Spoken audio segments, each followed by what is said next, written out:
Hello, good evening, and welcome. I'm Simon Bestwick. And I'm Gemma Files, and this, of course, is No Darkness But Ours. This is the fourth and final part of our deep dive into Near Dark, Kathryn Bigelow's 80s vampire classic, and the first of three collaborations with screenwriter Eric Red. You'll find links to parts 1, 2, and 3 in the description below. You know, there is a kind of darkness that I can immerse myself in, and it's all right. And it's, and I can lean into the fetish. I can lean into the thing that fascinates me and horrifies me at the same time. It's like, yes, yeah. And there's Kathryn and there's Kathryn and Eric Red going, oh yeah, lean in. Kathryn's going, come on, lean in. We all float down here, Gemma. Yeah, think real hard about why you like the things you like. You know what I like? I like seeing two guys beat each other up. You really like,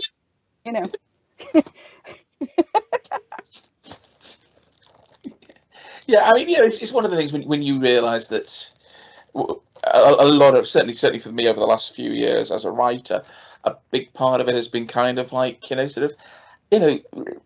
I'm not going to, I'm stopping comparing myself to other people. I'm stopping, Graham Masterson wouldn't do this, Ramsey Campbell wouldn't do this, none of them are, and, I have a bit of a gun fetish, as several people have pointed out.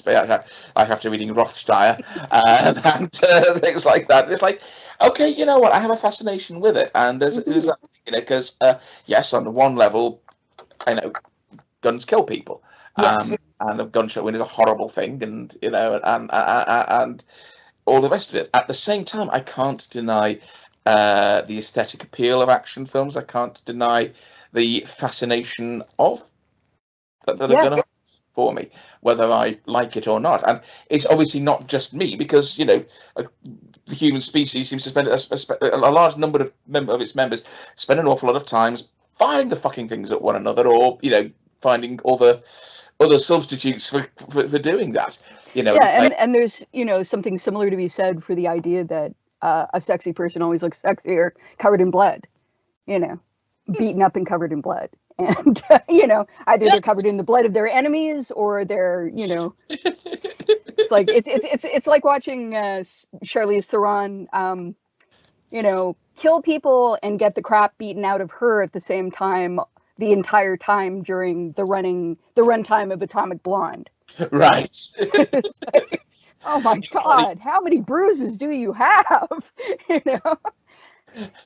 Yes, apparently a number of people commented on how many scripts from Blake 7 were eventually basically what they called beat up and rape Avon, or beat up and rape. Not that there was any actual literal, but sort of like mind rape. Yeah, they being sort of captured, battered, and tied up in a state of disarray with maybe a decorous smudge of blood on the hairline or whatever. Yeah, absolutely, and and the thing that certainly that no, actually both of them are constantly playing with in the stuff that they write, direct, and produce generally. Both Bigelow and Eric Red are constantly playing with the problem, the innate problem of American culture is that violence looks really cool. Yeah. But it's violence, and it will fuck you up. Yes. And, no matter what reason you think you have for doing these things, you cannot escape the fact that you are playing with, not only with you are sort of playing with your own sense of mortality by destroying other people. And I am it's like a movie that I would love to do a deep dive on is, of course, Strange Days. I haven't seen that. It's one of the favorites. Oh, you have got to see Strange Days, man. You have got to see Strange Days, which is definitely in some ways a horror film. And more, like earlier than a lot of than a lot of other narratives that in this culture that I can remember, was, just jumped into the thing of, okay, if we make something which allows us to experience other people's memories very quickly, it's not going to be my memory of a beautiful sunset, my memory of that time that I, surfed down a waterfall. It's going to be snuff and porn and rape porn. And, it's going to be, how can I sample somebody's death without actually dying? How can I, how can I have really violent fetishistic sex with somebody, and experience what they're experiencing as I'm doing it to them? Wow. It's essentially a noir, but it's also about millennialism, because it's set on New Year's Eve 1999, and it was made like 4 years before that, I think. Wow. And many big jumps in technology there. yeah, they were expecting very big jumps in technology, the way that futurism usually does. I mean, of course, you have to sort of.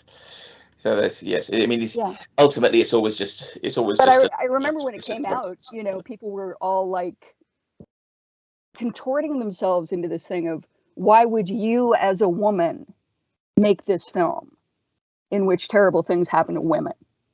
Why would you as a woman make this film which is full of sexual violence against women? And I'm just sort of like, why would you not? It's I like, bet somebody used the phrase internalized misogyny. Oh yeah. No, yes, they absolutely did. And there's always been this thing with Kathryn Bigelow where it's like, oh, you like to play with the boys. You like to play with boys' toys. You don't want to make movies about women. It's like, Zero Dark 30 is about a woman. I'm sorry you don't like her. I don't like her much myself, and she probably doesn't like herself much. Yeah, I mean, Blue Steel is a story about a woman. Blue Steel is absolutely about a woman, but again, Blue Steel is taking straight on this cultural thing, particularly at the time where it's like, you cannot dismantle the master's house with the tools of the master. And therefore violence is not something you can use against violence, particularly as a woman.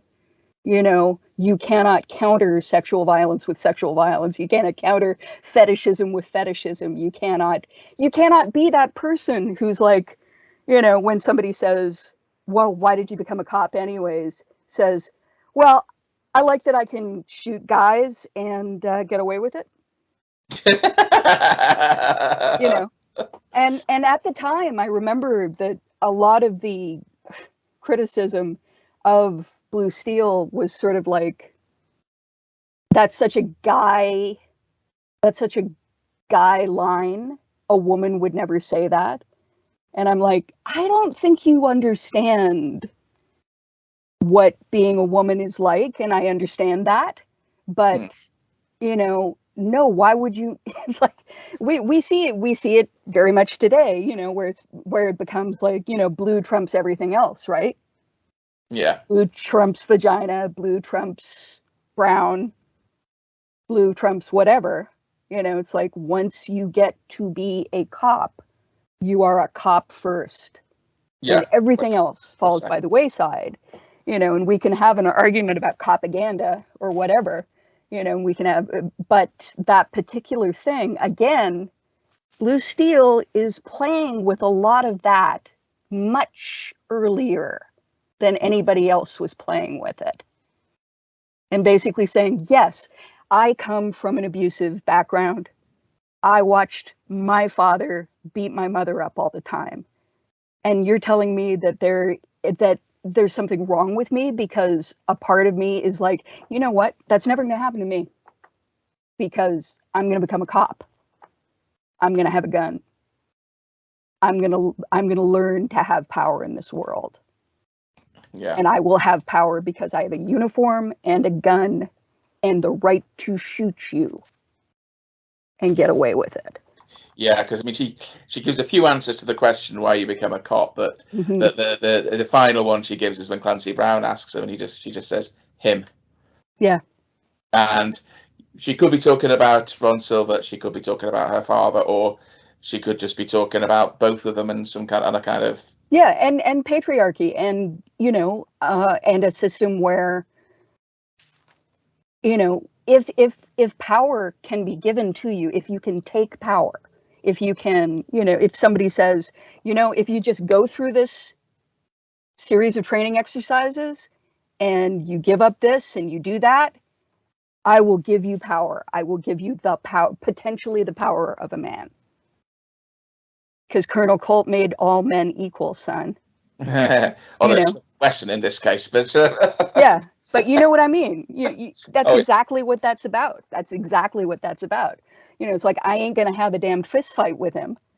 I'm gonna shoot that dude. And this then opens up into examination of female terrorists, examination of female soldiers, and there's an amazing book that I read I think in the beginning of the 1990s called Shoot the Women First, which is about female terrorists. Yeah, and because they gave to anti-terrorist squads because the women would feel they had to prove themselves that more, so they would be more aggressive, more. And better yet, the guys will give up and the women won't. Yeah. Because they know what might happen to them afterwards. They will just keep going. They would rather get killed. So, yeah, schiss im Damen Forste. So, yeah, it's like there's a lot of that. And so throughout her career, it's been, you want to be a guy. You want to play with the guys' toys. You only want to talk about men doing manly men stuff. And I'm like, you can see it like that, but I really think that she is an American who is female, and she lives in a highly oversexed, hyper-violent, hyper-vigilant, traumatized culture. Yeah. And long before anybody else was inquiring into this shit, she was inquiring into it. And because she was making genre films, you were like, oh, the silly little genre films, oh. But fuck you, because that's why I like Kathryn Bigelow. I would really like it if they let her make a film more often than once every, 6 to 10 years. That would, it's like, I mean, again, it's like, it's like, well, we gave you an Oscar, and then you made Zero Dark 30, and then you made, which didn't make us feel good about the War on Terror, and then you made Detroit, which made nobody feel good about anything, because it came out like pretty much into the George Floyd era. And it's kind of it's interesting, of course, in Near Dark, her, I mean, you got her with her preoccupations and obsessions, and they intersect with Eric Red's preoccupations and obsessions. And yeah, I mean, I can see more of the parallel. I mean, I can see more of the common ground between Blue Steel and The Hitcher in some ways, than with seeing where Near Dark clicks into it is more of is a little harder to see for me. But because with the Hitcher, there was, and I mean, because in The Hitcher and Blue Steel, it's very much this duel played out between the two. It's about, are you going to be a predator or are you going to be a victim? And also it's like about who's on top as well. And the more on top the person who should usually be on the bottom becomes, the more the person who expects to be on top starts to really buy into that person. And with Ryder, it's like, oh, maybe you're the one. Maybe you're the one who's going to kill me. That would be great. And meanwhile with in Blue Steel, it's like, I would love to be killed by you. It's like from the very beginning. And she's like, what the fuck is this? It's like, annihilate me. Yeah, yeah. So It's like, that's annihilate me. It's like, yeah, but I'm not doing it because it's going to make your dick hard, man. You know, which is a whole other, box of it appears to be a whole other box of worms, but at the same time, maybe it isn't. Because again, it's like, the core of vampirism is always, I will rape you with my mouth and I will make you like it. I will turn you into somebody like me. Or I will just, it's like my orgasm will be your death. yeah, yeah, And your orgasm will come at the time of death. It's like, yeah. I will take everything from you. And again, think about Unforgiven, right? You take everything a man ever was and everything he'll ever be. When you kill a man as an outlaw, when you kill a man for no reason, Yeah. except you were drunk or somebody paid you to or whatever. There's no good reason, and deserves got nothing to do with it, son. And so all of these things come together, and Near Dark is where they first come together. I do believe that, yes, you're right, that Blue Steel is more overtly, like a conversational piece to The Hitcher, but it's where the two of them intersect with each other, and they're sort of like, I like the way you think. Yeah. And they end up creating this thing, which, it's like, I've lived with much like much like Dr. Lecter, I have lived, or Thomas Harris, I guess, I have lived with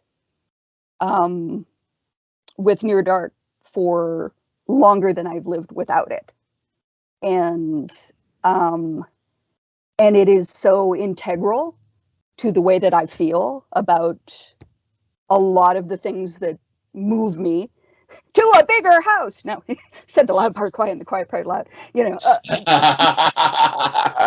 drive me, the things that make me go shing, because there's something wrong with me. you know, um, its fetishes intersect with my own, and I'm like, I like the way you think. I would like to subscribe to your newsletter. Yeah. So in a lot of ways, I tend not to think about it very often because I've thought about it so much for so long, that every part of it is familiar to me. Every part of it is, oh my God. That Film scene, I've watched many times. that I possibly scene have that. in the bar is I just, possibly have that relationship a bit more with The Hitcher and with Blue Steel than with Near Dark, but I have, again, but I've lived with that story, that film, yeah. like you, for many years, and yeah, I do love it. It is just one of the great vampire films. It's, as you say, it strips away so much of what is so much of what is inessential, so much of the fluff. It doesn't, the religious aspect isn't there. So much of the trapping and the wooden stakes, the garlic, all the rest of that hugger-mugger. It reframes it, and it makes it fresh, and it makes it new. And you just don't understand, having lived with it as long as we have, how new it was. How fucking new it was to see vampires walking around in the world that we recognized, as opposed to, it's like, well, here we are, we're going to Transylvania. Yeah. It's like, I would never shit on any of those films, right? There's, it's like, I have an entire folder of vampire films, and I would watch any of those films at any time, pretty much, Yeah. But there was this real feeling that, there was something that was essentially European, essentially Gothic, essentially, essentially Hammer, essentially, it's like bright red blood that looks like paint, and and the rules, and I mean, the same way that some younger people feel like I saw, Bram Stoker, Francis Ford Coppola's Bram Stoker's Dracula, and my eyes were opened. Well, for me, that was Near Dark. That was the 1-2 punch of The Hunger and Near Dark. Yeah. Was that for me? Completely get that. Completely get that. Just an extraordinary film. Such a good film. Just such a good film. If you haven't seen it, see it. Why haven't you seen it? Just see it. Yeah, absolutely. I think there's definitely got to be said there. I just, in a lot of ways, I don't know how you can call yourself a person who likes vampire films if you haven't seen Near Dark. Yeah. It's just, it really is one of the best of that whole genre. Best examples. Okay, is there anything else that you can think of that you want to say about Near Dark? About Near Dark. I understand that I am partial, but I really do feel like Near Dark broke the mold in a lot of ways.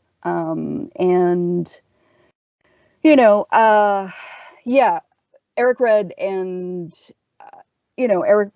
Kathryn Bigelow stay together for like another film, and then they sort of deviate and they go off in different directions. And Red's stuff is, when he himself becomes a director, his stuff is kind of like his writing, I guess. is a little over the top and lopsided and odd, but interesting, always very interesting. And but Bigelow just goes from strength to strength.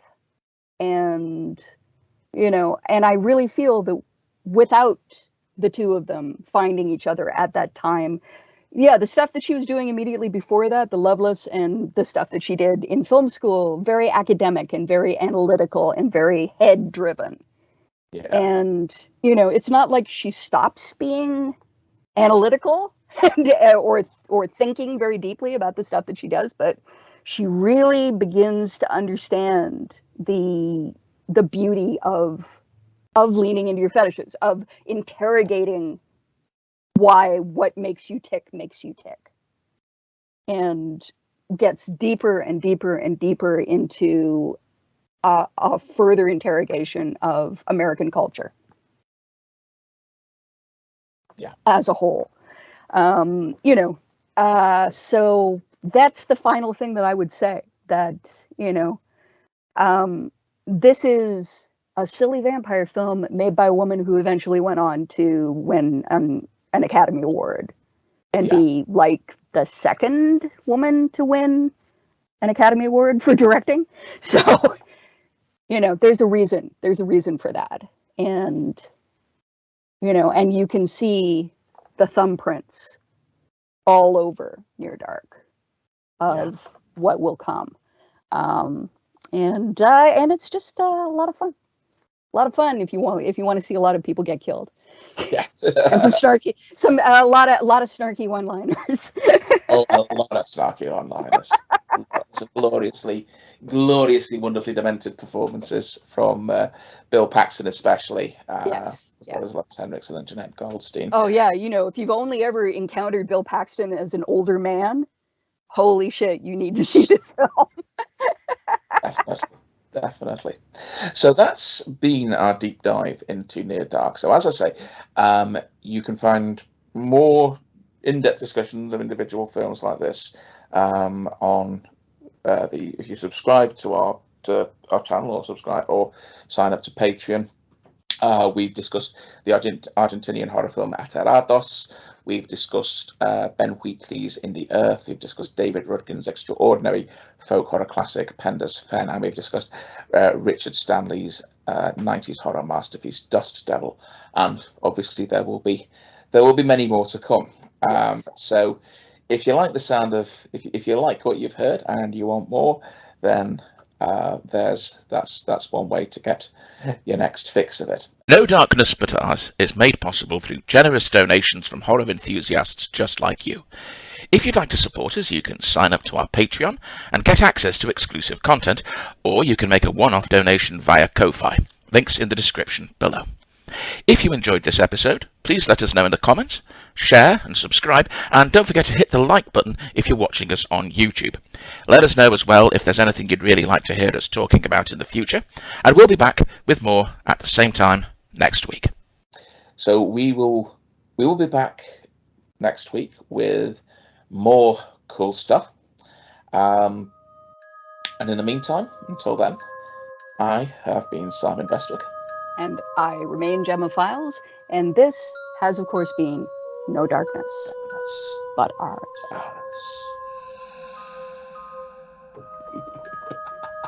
Ah. Yeah! Great minds think alike there.